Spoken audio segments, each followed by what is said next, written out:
General জিয়ার শাসনামলে ২৫০০ অফিসারকে হত্যা করা হয়েছিল। এই দেশে জোর করে ক্ষমতা দখল করেছিল।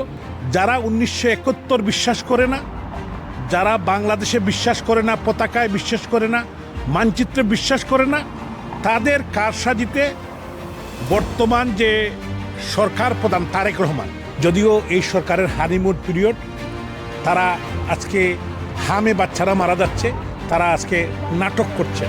একজন ভদ্র মহিলা, ওনাকে কিভাবে হেনাস্তা করা হয়েছে।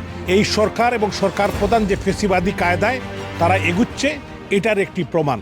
আওয়ামী লীগকে জাতীয় সংসদে আইন করে পাশ করার একটি কারণ যে ১৯৭১ সালের মহান মুক্তিযুদ্ধে বাংলাদেশ আওয়ামী লীগ নেতৃত্ব দিয়েছিল।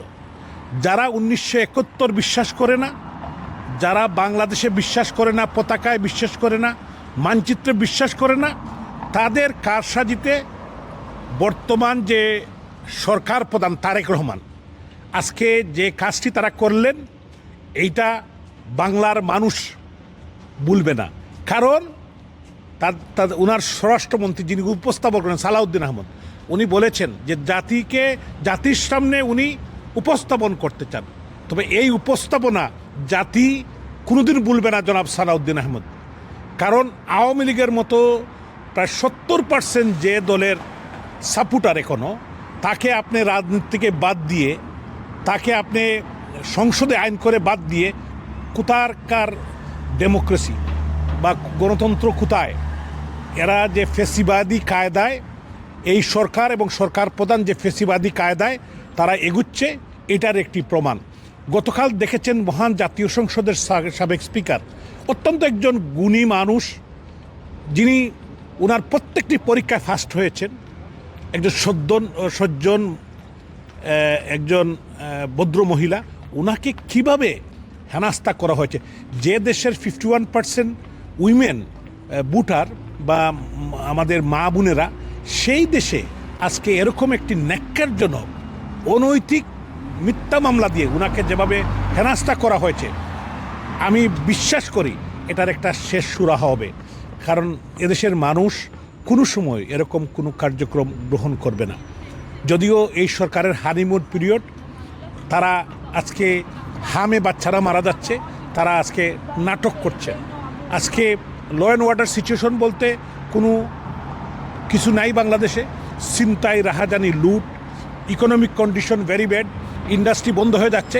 এদিকে খেয়াল না রেখে বিরোধী দলকে, আওয়ামী লীগকে কীভাবে নিশ্চিহ্ন করা যায়, রাজনীতি থেকে সরানো যায়, তারা এই কাজটুকু করছে। এবং জাতীয় সংসদে একটি আওয়ামী লীগের মতো একটি বিশাল সংগঠনের কে ব্যান্ড করে দেওয়া, এটা কতটুকু গর্হিত কাজ এবং রাজনীতিকে বিরাজনীতিকরণ, এটাই একটা প্রমাণ হয়। তবে আমি বিশ্বাস করি দেশের এই ১৮ কোটি মানুষের দেশে মানুষ অতীতেও কিন্তু এরকম ফেসিস্ট যারা, এরকম স্বৈরাচারী কায়দায় যারা দেশ পরিচালনা করার চেষ্টা করেছে, তাদেরকে কিন্তু মানুষ ভুলে নাই। আমি এই কথা বলতে চাই যে জেনারেল জিয়ার শাসনামলে ২৫০০ অফিসারকে হত্যা করা হয়েছিল। এই দেশে জোর করে ক্ষমতা দখল করেছিল। আজকেও তারা বুটে নির্বাচিত হয়ে কীভাবে আমরা নির্বাচন হয়েছে আপনারা সবাই জানেন। বিরোধী দল জামাত ইসলামও এটাকে নিন্দা করেছে। তবে আমি মনে করি যারা আজকে এই কাজটুকু করেছেন মহান জাতীয় সংসদে, তাদেরকে স্মরণ রাখতে হবে। দিন কিন্তু এরকম থাকবে না, দিন বদলাবে। এবং দিন যখন বদলাবে তখন কিন্তু এইটা অপেক্ষার পালা। দেশবাসীকে আজকে সাক্ষী রাখি বলতে চাই, এই দেশে এই সংসদে আজকে যে মানে একটি অগণতান্ত্রিক, অনিয়মতান্ত্রিক কাজ তারা করলো, এইটার জন্য দেশবাসী যাতে সাক্ষী থাকে, ভবিষ্যতে দেখার পালা। আপনাদের সবাইকে অসংখ্য ধন্যবাদ। জয় বাংলা, জয় বঙ্গবন্ধু, জয় জননেত্রী শেখ হাসিনা।